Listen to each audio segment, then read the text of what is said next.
The boys are back in town. Sir. Man, it's it's been a while, dog. It's been a while. It's funny because we've been like interacting more, but on the pod we haven't. You know what I Yeah. mean? If that makes sense. It's funny because we've been interacting more, but the chat's been quiet, and the pod has been like different lineups and stuff. We just we were talking about it before. Like we're all three in just like a super busy time right now, and it's just man, it's crazy. It's Yeah. we were just like I said, we were just talking about. I'm drinking this Corona. If you see me drinking a Corona, that's the dad drink. That's me just proclaiming that I'm a father and I'm tired, yo. Yeah, that's exactly how to reward yourself.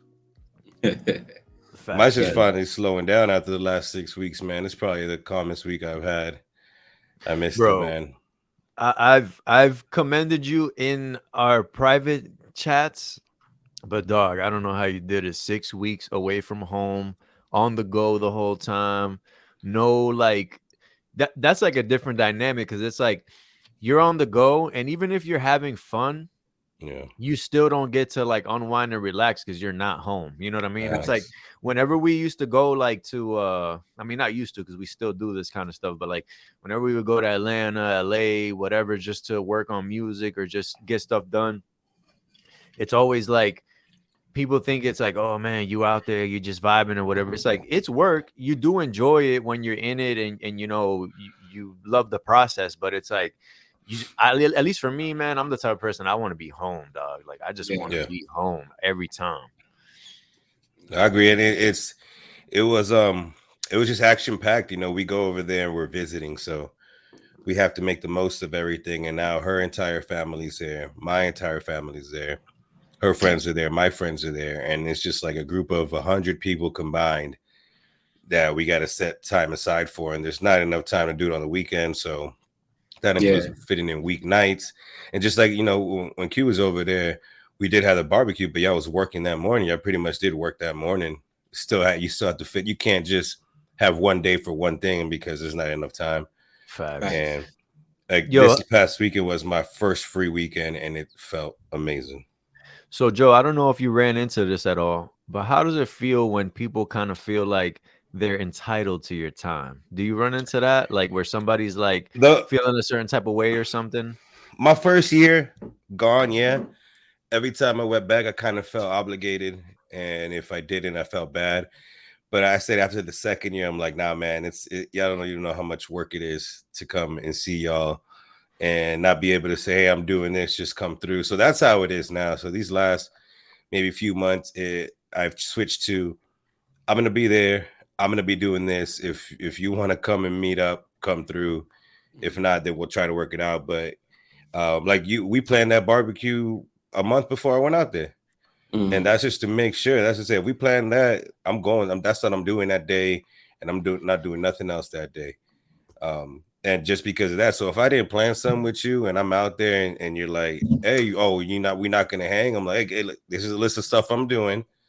If you want to come meet up, meet up." But in the beginning, I was trying to just do too much, and cater to everybody, and then I just found myself more, uh, just drained of energy than I would have been. I'm still drained of energy, but in the beginning it was kind of mentally draining.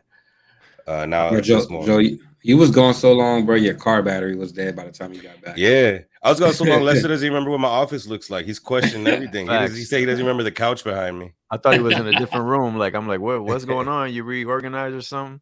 Yo, Yeah, But yeah, shout out to a friend of mine, Tati, man, because she, one time I came back home and I saw her and I'm like, dang, bro, you ain't tell nobody you was gonna be out here. You know what? I would have set it up. And she basically put it straight. She said, yo, I come out here with an agenda. If I yeah, can see somebody while I'm out here, then that's great. But I'm not letting nobody know I'm out here because then that expectation is just stressful. Like I'm not trying to have that pressure of like, oh man, I didn't see you. Like, bro, if you see me, you see me. If you don't, I see you next time. But I'm yeah. here for this, and everything else is just icing on the cake. And when she said that, bro, I was like, yo, that's facts, bro. There's no reason to announce that I'm gonna be in Orlando. Like, if I get out there and it makes sense that we can link up, we'll link up. But if you're not on the agenda, bro, You're not on the agenda, man. It's rough, man. It's not like we're just going over there, just wake up and figure it out each day. There's Right. it's funny, man, because there's that element of certain people that they have a lot of free time, so they kind of don't Expect everybody to understand have it. Yeah. or just don't really want to understand the concept of like, I don't have time like that. You know what I mean? It's like Mhm. it's not it's not saying that every single moment of your day is taken up. It's just whenever you do have a free moment, it's not that long. And at the same time, like you need that as downtime to not go insane. You know what I mean? Yeah. Thanks. It's like when we game every once in a while, a lot of times that be like the only time in the day that I'm just straight chilling. You know what I Mhm. mean? Like we get on for an hour. That's like my time to kind of unwind and not worry about anything else. And then as soon as we get off, I'm back in my studio doing some stuff on the computer. You know what I mean? I'm wrapping up some designs, like I'm doing different things. Yeah. The other That's why day, it's even hard for us to like play together. And you made a comment the other, I think it was last Friday, because you knew what you was gonna do for the night, and you knew when you wanted a game, and you were trying to make it work. You're like, I'm trying to make it work for Ronnie, but it's not looking good. It's because like we want to play, but we only have this certain time before we got to do what we need to do for the night. And but we tried, but not everybody is free all the time at the same time like we used to be when we were, younger. Mm-hmm. But it's also like, we all recognize and understand that. You know what I'm saying? It's like For everybody sure. got their responsibilities, and we understand that. And I think that's kind of like going to what you were saying, Lester, where some people just don't understand that because they have all this time. You know what I Yeah. mean? Like they see things the way they see things, and they expect you to be just as available as them. that be the breakdown a lot of times I notice in relationships just in general. You know what I mean? Like any kind of relationship. It's and it's something I kind of tapped into last week when y'all were in here. Like people just not having that time to really sit and reflect within themselves and really see like what they got going on and what makes them happy, like to themselves. And they kind of push these narratives and expectations on other people.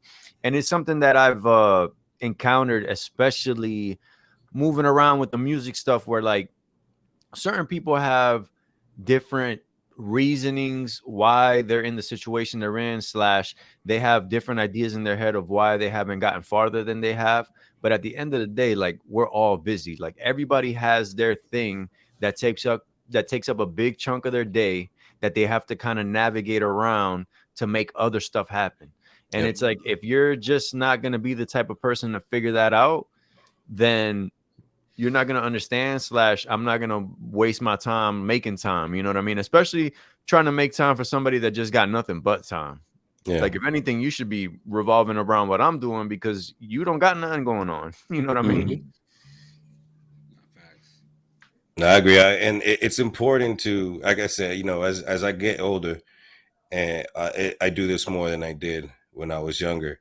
And it's important to, you just got to set aside time for everything, prioritize your time. Like today, I went boxing today, and they used to have like these open hours in my boxing gym where you can just go and work out yourself and not work out with any trainer or anybody else.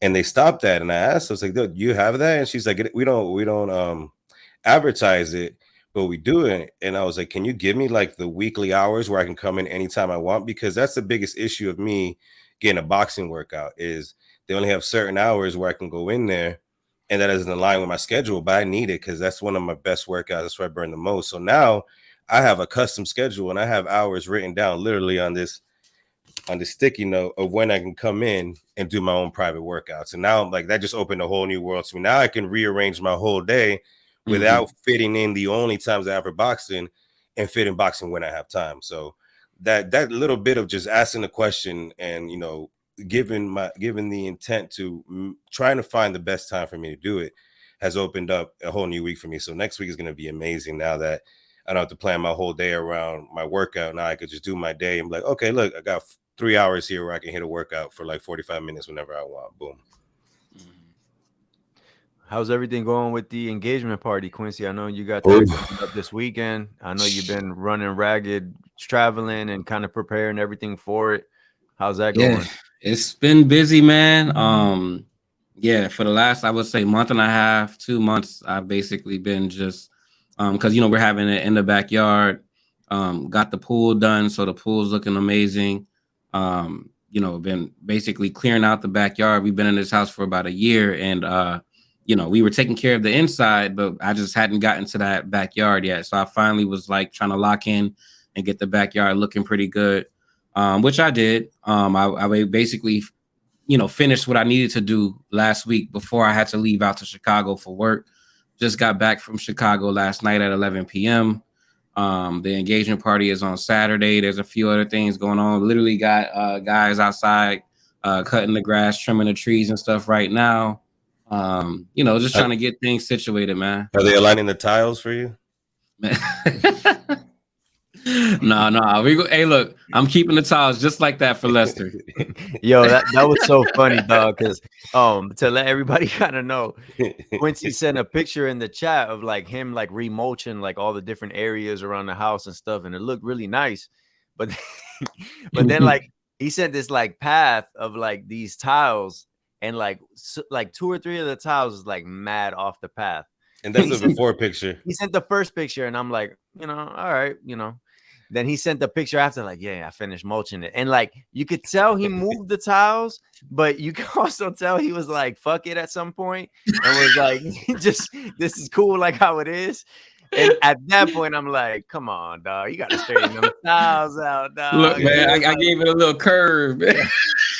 Bro, and it's funny because my OCD noticed it, but I was like, you know what? Let me just zoom out. Let me just zoom out and keep scrolling. I'm not even gonna say that. And then Lester threw it in. He's like, yo, but what's up with those tiles on? I was like, yo, someone had to say. I was just like, maybe he hasn't took that picture after he fixed them up yet. And then the funny thing was like the idea, like I definitely understood the concept because I've been there too, where it's like you're outside doing work around your house, and it's like you've done so much other stuff that you get to this one part and you look and you're like, man, this one's just gonna have to slide, yo. Facts. No, what really happened, dog, is like I was mad because I didn't realize where I should have just moved the tiles before I put the mulch down. Because you know, once I pick the tile up, all you're gonna see is what's under it. And now I gotta basically remulch it. Yeah. And so I was like, yeah, nah, this just gonna stay how it is, right? I learned a new quote a few weeks ago during this project I'm on, and someone said it, and they said, "Good enough is the enemy of great." And I was like, wow, yeah, because you want to be great, but after a long time of trying to be great, once you reach good enough, sometimes that's just where you stay. You know what? Yeah. This is it right here. This is as good as it's gonna get. That's the quote for the week right there. And that's something we talk about just as far as like different things we do, like whether it be the music, the DJing, anything. It's like you get to a certain point where it's like you said, it's like good enough / I already did a lot of work to get here, but nah, you got to push through to that next level to make it something that people actually care about. You know what I mean? Yeah. Like perfect example, we were talking before the pod, like last night, I finally was able to figure out my Pro Tools thing. For everybody that don't know, Pro Tools is the program that most people that make music record their music on. It's kind of like the universal program that everybody uses, and it's you know, everybody's kind of compatible with it, so it's like the standard, you know, in the industry. And they dropped an update for Pro Tools / my computer is kind of advanced for like the extras that I have for the program. So once they dropped this update, I lost a lot of things in the program, and I've been for like a week and a half trying to figure this out. And I got so many other things going on right now that I haven't given it the time and attention that I know I needed to give it. So last night I was like, you know what? I'm not going to do my nightly routine until like 10 o'clock. I kind of pushed it so that I could still have that energy later in the day to come in the studio, figure out what's going on, actually start recording something, like get my things situated again. And it's something that I've known I've had to do for like a week and a half, but other, I wouldn't say more important things, but things that are equally important have kind of gotten in the way that I had to take care of first. But I knew, I'm like, I can't keep pushing this off. I can't keep letting this slide. So I took that extra time. I ended up having to go to sleep pretty late, figuring it out / working on the song that I was working on. But today's a new day. My thing is situated, pause. And now I know that everything is going to be how it's supposed to be. Now I can kind of go into the weekend with everything correct. You know, a lot of the projects I've been working on is very, you know, in a stage where it needs to be. The other thing that I actually mentioned on the January podcast, a project that I'm working on, which is actually a brick and mortar business that we're going to be opening up. The other details I don't want to get into yet, but that has been moving, but it hasn't been moving as fast as I'd like. So the busyness slash the stagnant nature of that have kind of been getting to me. You know what I mean? Like this week has been real trying in the sense of like something that we've been talking about before. Like sometimes a lot of stuff is going on, but you don't really feel like things are getting done. You know what I mean? You're just kind of like in the shuffle of like everything's so busy right now. And you got to kind of that's where the goals and that's where keeping focus is very important because it could easily just all turn into mush and nothing get done, you know? Yeah, no, that's facts. I know in my personal experience, like especially just kind of on the music tip, um, yeah, it's literally that. Like if you don't stay locked in, don't stick to the details, stay consistent. That's where things get lost in the sauce. And I mean, going back to kind of what I said last week, or 2 weeks ago, that Good Day song got lost in the sauce. You know what I'm saying? Like it really, I had that in my drive for about 3 years. So it's like, Yeah. and now it's actually my best performing song. So it's just crazy how that kind of plays out, but it just goes back to that point. Yeah, you get back to the right time, and I think that's important when you're reaching that level where, and I noticed it when you guys send music that we listen to. Sometimes I hear it, and I'm like, that's good enough, and y'all still critique it, and there's still more changes, and then I hear those changes, I'm like, okay, now it's great, you know.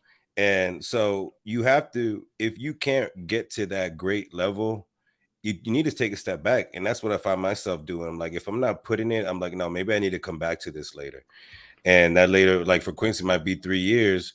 But still come back to the time where you're fully invested in making it great instead of just half-assing it the whole way through just to say you got something done.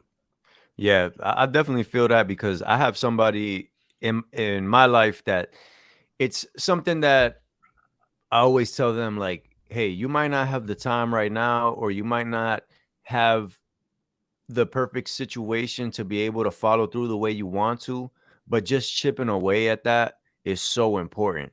So many people get caught up in like the situation is not right now, Yeah, but the situation is never going to be right. never. If you wait for them everything to be perfect, it's never going to happen. For some people, and I definitely have those people in my life that they get these opportunities that pop up that maybe I perceive as like that's something they don't deserve, but a lot of times they'll fumble the situation because they're not mentally or just, they're not there yet as far as like, okay, I can put in the work for this to make it turn into this. They kind of want to see it like, oh, I want it to be already the whole big thing that I thought it was going to be like once it's a finished product. But it's like, nah, man, like you always got to jump in before you can get to the point where like everything is all set up and magical, like how you want it to be. You know what I mean? Yeah. And that's for sure. Timing is never gonna be perfect. So there's two different aspects of it. One, um, when the opportunity to do it. If you have time to step back and come back to it later, that's the thing we were talking about, Quincy. Stepping back and coming back to it at a time when you feel it's right, and maybe you didn't say to yourself, "Maybe I'm gonna come back 3 years later and see how this track sounds." But Mm-hmm. when you did come back to it, you made it great, and it's probably greater than it would have been 3 years ago had you made it.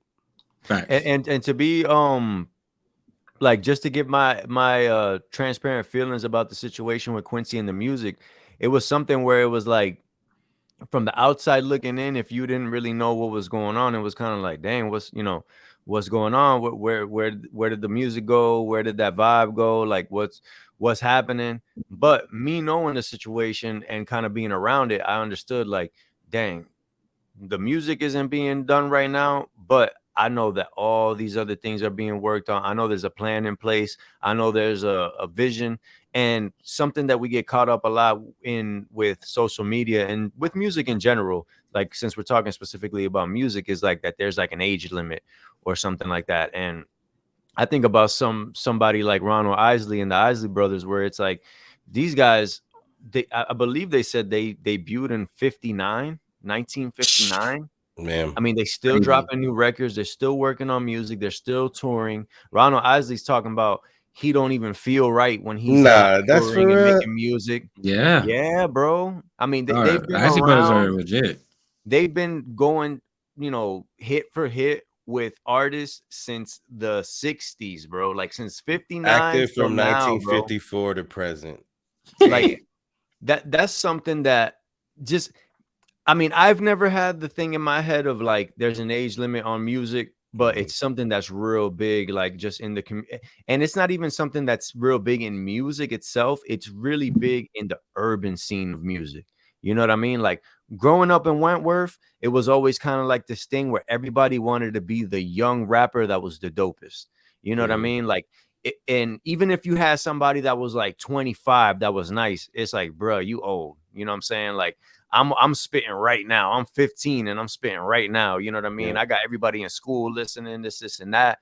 But it's like, nah, man, like music, especially with music, it's such a soul filling thing. It's such a deep and spiritual thing. I mean, I forgot who said it recently, and I don't know if this is exactly how they said it, but my interpretation of it was like music is something that you kind of go to another place, you kind of pull it out of that place, you bring it back, and you say, hey, this is what I brought from this magical land that I just went to in my head.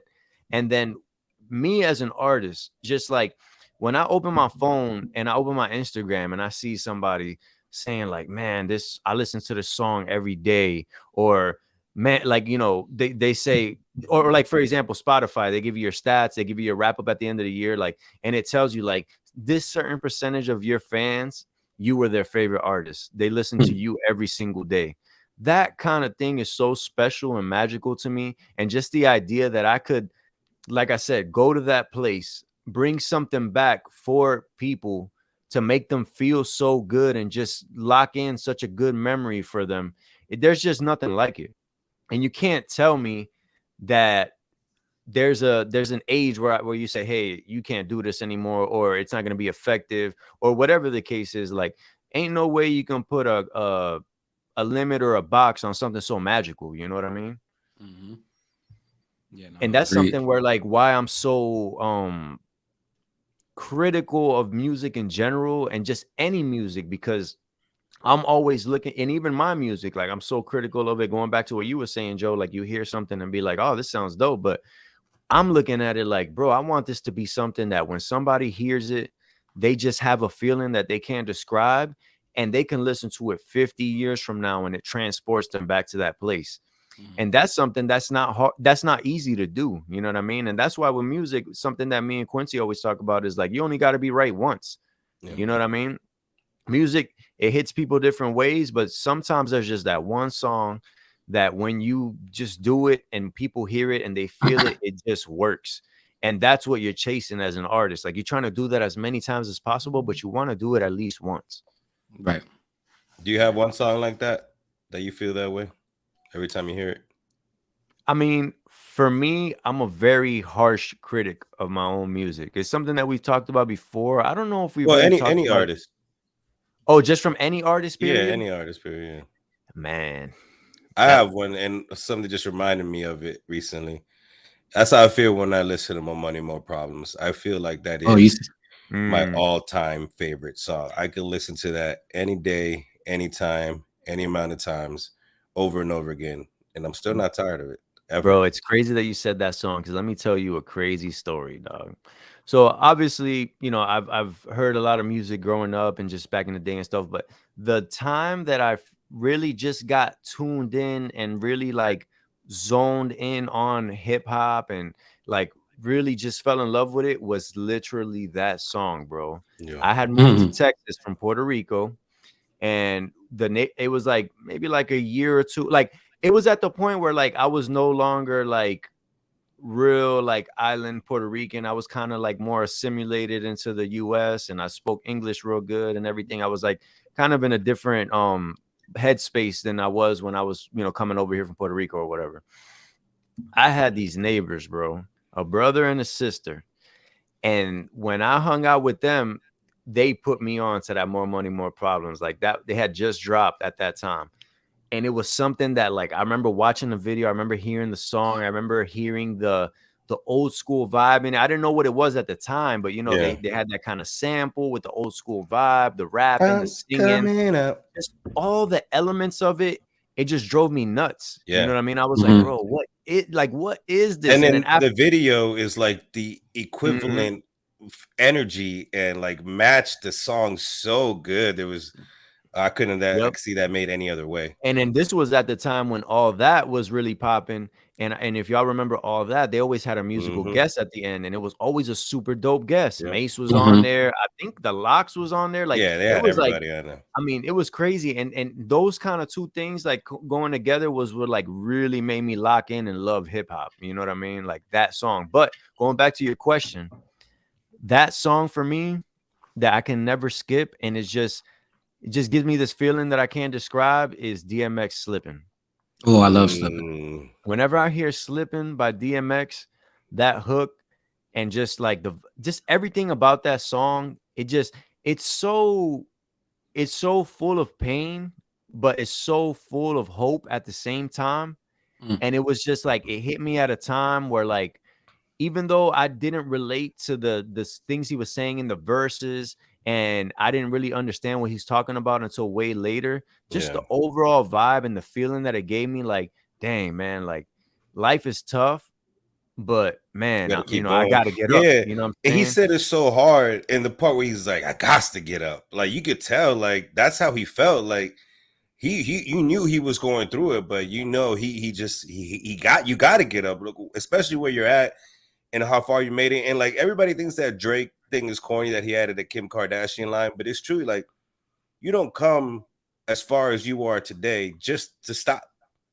You know, you got to keep going. You got to see until you can't no more. You got to see how far you can get with what you're doing. You got to keep getting up. And going off of the Drake thing you're talking about, like, that's the thing people like about Drake. Regardless if you like him or not, he puts his emotion in the song. Oh yeah, you know what I mean? Right. If it's an emotion that you relate to or not, you know, whatever the case is, he's putting that real emotion in the song, and you channel it. You know what I mean?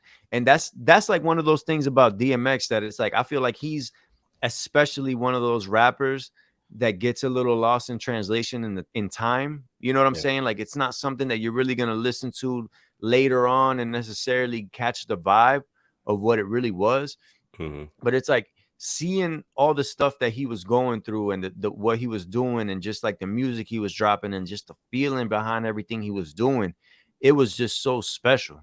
And there's like a very short list of people that can really put that type of emotion in it in such a simple and complex way. You know what I mean? It's just so layered, and it just hits in a way that it's like, wow, man, like, you really feel that. Yeah, man. You know, when I think about like a song that, you know, always takes me back, you know what I'm saying? Like, for me, it's J. Cole's song. And this was actually I've been a fan of J. Cole since he was dropping the mixtape stuff. And it gets me so mad because this song, you can't find it on streaming services, Spotify, Apple Music, whatever. I always got to go to SoundCloud or YouTube to hear it. But it's called Show Me Something. And what's it from? Honestly, I think it was just it wasn't off of. I don't think it was off of any of the tapes. I think it was just like a single. Gotcha. But basically, I remember the first time I heard that song. Mind you, this is back when I probably my first job. I'm working at KFC, minimum wage, you know, failing college. You know what I'm saying? Like, really no direction, just, you know, doing whatever. And that song spoke to me, bro. Spoke to me. And it still speaks to me to this day, 15, 20, however many years later. But I have like this little ritual where every time I go for like a job interview or anything like that, I listen to that song on repeat, because it always takes me back to where I started, which was at KFC, minimum wage, you know, and I'm telling you, bro, I've probably had 9 or 10 jobs since then. And before every interview I have, I listen to that song because it puts me into that, it locks me into that mode of like, I'm pushing forward. I'm pushing towards a better life. You know what I'm saying? Like, And I don't know, bro. That song to me, man, is like still probably one of his best songs. That's dope, man. Because similarly, that's what Slippin' does to me. Like, it's something that when I hear it, I really just get transported to my childhood. Like, it really just puts a picture in my head of the streets in Wentworth, and just like that song really makes me go back and feel how I felt at that time, and really just understand how far my life has grown, and how far I've come, and like what I was able to like overcome by the grace of God, or however it happened. Like, it happened, and it was just like, it's something that when I hear that song, I just remember those hopeless feelings that I used to have as a kid. You know what I mean? I just remember those moments where I'm like, dang, like, how am I in this situation? Like, what did I do to end up here? Like, I'm not a bad person. You know what I mean? Yeah. Like, it really just puts me in that mindset. And it's funny because, like I said, it's like it's so much hope and despair at the same time. But I just love the way it makes me feel, because it just makes me really appreciate life. You know what I mean? Facts, bro. Like that song for me, bro. Like, so this is the line that literally I feel like this, and that's another thing I didn't mention. It woke me up, bro. That song woke me up to get out of the stuff that I was doing because I wasn't doing Wow. shit. And like on the last verse, he kind of starts it up like, you know, my niggas drug dealing in the trap. I'm telling you, wake up, nigga, it's the trap. You set up, and to them young niggas fed up. Just keep your head up, don't let up. You fall, you get up. You make your bed up that you sleeping. Fake rappers ain't practicing what they preaching. They tell you hit the trap while they relaxing on the beach. And I remember when I was hearing that, when I heard that at that time, bro, it just like a switch went off in my head. Like I was like, bro, I gotta do better for myself. You know what I'm saying? And again, it just kind of goes back to that ritual, bro. It's like every time I'm pushing forward, I go back to that moment. Yeah.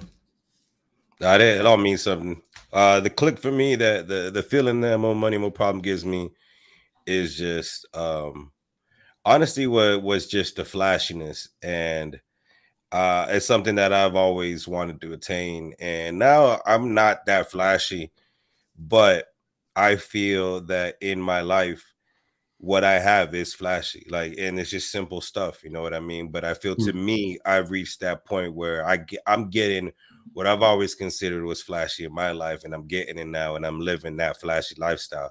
And it's not about brands and showing off, because I don't even do that. Yep. Is just that what I got, like my PC, my monitors, my phone, my headphones, just this little shit that I enjoy being able to have. I've reached a level where I can get all these little things I want for myself. So I've attained that level of success that they gave in that video, even though I'm not on a yacht or flying private jets or got rollies on my hands. I still feel I've reached the same level of success they did. I feel like in my life, I've reached what I saw them reaching in their lives. And I feel like, and I'm gonna keep going to see how far I can get. But that's the feeling. So when I hear that song, I hear success. I hear reaching the status. I hear living your dreams, and it motivates me to continue doing it and just keep going. And I really like how they, in the video, they put in Big's interview where he's like, you know, the more money you get, the more problems you get, and it just comes with the territory, just negative energy, like what man Puff say.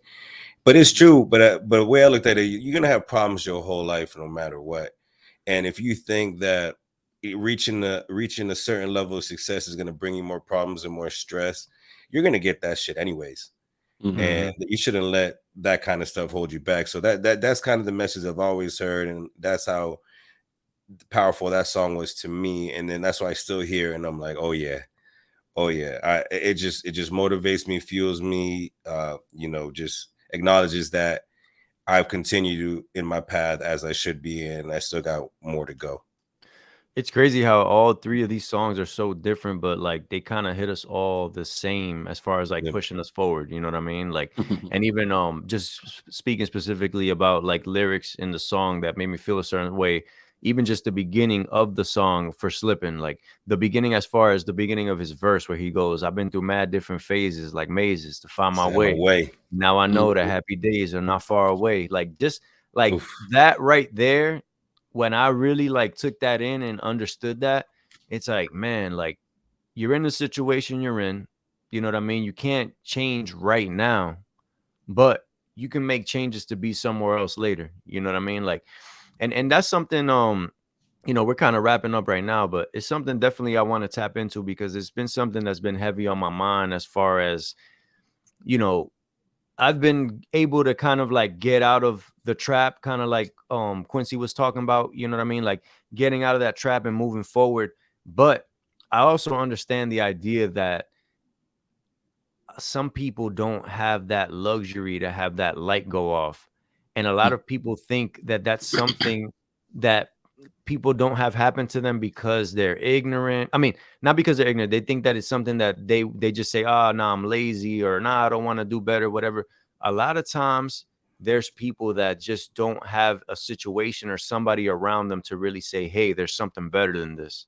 You know what I mean? And that's something that I've always felt like people that don't grow up, low income and in like those hood environments and stuff, people that don't grow up like that, they don't understand that. Like when there's so many people around you that are just so negative and just kind of like all in a hurry to be at the bottom, it's hard sometimes to find, just even a light in your head to go off to say, hey, you don't got to be here. You know what I mean? Like this, it's easier to get out of here than you think it is, Yeah. And that's something that's been like heavy on my mind because there's so much to that, because there's also people that even if you kind of pave the way, they still don't want to come out of that situation. You know what I mean? But like I said, that's a topic for another time. No, that's a good topic. That's a good topic. And it's funny, like I see people over the years, and images portrayed on social media is crazy. And even people who I thought I knew, not close, but just I knew personally, I'm like, oh, they're good. They're good, like, oh, they reached a good level, they're doing good, they got this, they got that. And now years later, I see them like starting all over completely. I'm like, what happened? Like, I thought she was good. And it's like, maybe they wasn't good. Maybe that like never clicked until now. And all power to them. But it's just crazy how it seems like, and having Mike on, kind of same thing. He's seeing how his career progression went, and then just he did a 180, and he's somewhere doesn't align anything that he's ever grown up with, and it's just nuts. And I sometimes think if a light's gonna go off for me, and that I'm gonna change everything, but I think I'm so confident, I guess. I don't want to say secure because nothing's ever secure, but confident that I'm still in the right path. I'm in the right lane. I'm still going where I'm destined to go. I'm still on the right path, and I don't see anything changing. I see things improving it, but I don't see anything drastically changing what I'm doing. And kind of going off what you're saying with the social media and stuff is like, it kind of ties in to what I was talking about last week, where it's like, you got to kind of look inward, put the phone down, and just really take in, the spirituality of life, and just, really, really, really digest what you're doing and what's going on around you, and figuring out, is this how I want to spend my time? Yeah. Yep. But yeah, man, I know it's been a little minute. If y'all want to give out any updates, anything that y'all got coming up. I know me and Quincy got that Good Morning Love dropping May 19th. That video is one of my favorite videos of y'all so far. Yeah, same here, man. Shout out to Johnny, man. Johnny did his thing. I love working with him. He's Johnny super Taquitos. dope. Yeah, I follow him. He's funny. He posts funny content too. Yeah. He had us cracking up at that shoot, man. Yeah. We had a good little time, man. Yeah, we shot that the same day that the Good Days video was shot. For anybody that's the video that Joe was talking about earlier, that we were up early that morning shooting another video, then went to cook at the barbecue and shoot the other video. And oh man, it was just like you said, Joe, it's a lot of time taken, but if you don't take that time, things aren't gonna get done, And that's why it's a lot of behind the scenes thing. Like, you guys didn't post about that. Nobody knows all that. Everybody thinks we just had a barbecue and everything was glorious that day, but there's so much that went into that day that we had to take care of in order to enjoy that barbecue, and we were able to because of that. Facts. Right. Also, I got Reminisce dropping on May 12th as well, so we're gonna have some back-to-back joints with that.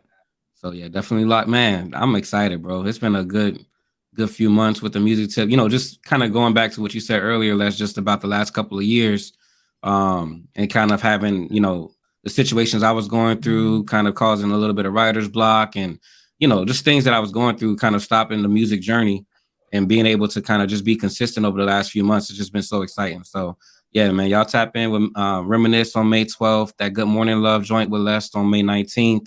And we just gonna keep it rolling. Yes, sir. Yes, sir. Anything you want to throw out there, Joe? I finally download. So I've only been back a week. So mind you, I haven't had a month and a half to even try to put a mix out. But I have music. I'm not gonna say how I got the music. I just did 5 seconds ago. I'm not gonna repeat it, but I have the music. It's loaded. It's ready. Mix is dropping this weekend. It'll be out before this episode is out. So we can definitely look forward to the grounded mixes. If these guys allow me, I'll make some unreleased tracks they got. But the consistency of you two, and I've always watched Lester be consistent, and as Quincy started, I have not seen him fall off since he started, and it's crazy to see somebody pick up where they left off years ago and not slow down, and that's just admirable, influential, motivational. I'm not slowing down. There's no way I'm slowing down. This podcast isn't slowing down. We're not slowing down. Whatever, no matter what anybody says, everything's going to continue coming. We're going to put it in your face, and we're continuously asking for input, support, likes, everything. Reach out, comments. Just hit us up, man, because we're not stopping. Nothing's stopping over here. You gonna put it in their face, Joe? Pause. Stay butter. Damn, I missed that whole thing too.